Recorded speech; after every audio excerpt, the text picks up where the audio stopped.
Sinagot na ni Bishop Emeritus Teodoro Bacani at Archbishop Emeritus Oscar Cruz ang mga birada ni Pangulong Duterte sa ilang alagad ng simbahan na nasasangkot ni Mano sa anomalya.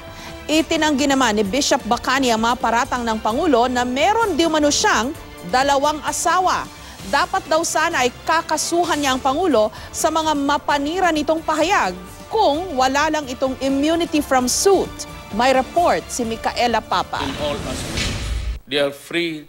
Ang dialogo para sa mga naulila ng SAF-44 nauwi sa panibagong tirada ni Pangulong Rodrigo Duterte sa simbahang Katolika.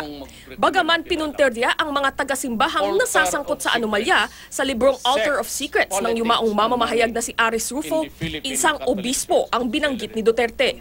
Si Novaliches Bishop Emeritus Teodoro Bacani na kailan lang ay kinundena ang Oplan Tokhang ng PNP bilang tagapaghatid ng kamatayan.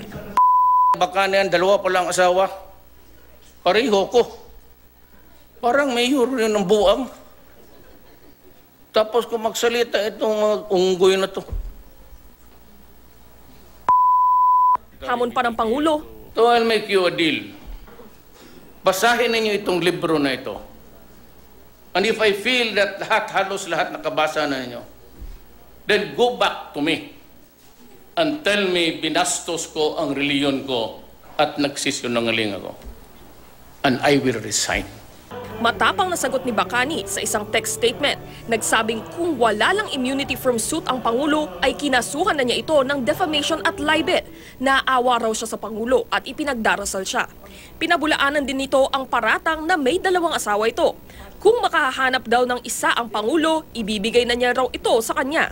Ayon naman kay Presidential Legal Advisor Salvador Panelo, sakop daw ng freedom of expression ang sinabi ng Pangulo laban kay Bacani at hindi raw ito nagsasalita ng walang hawak na ebidensya.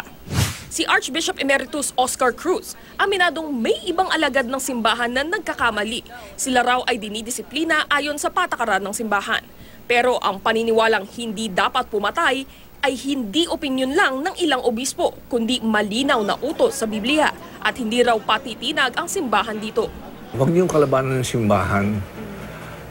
Wala, ililibing kayo niyan eh.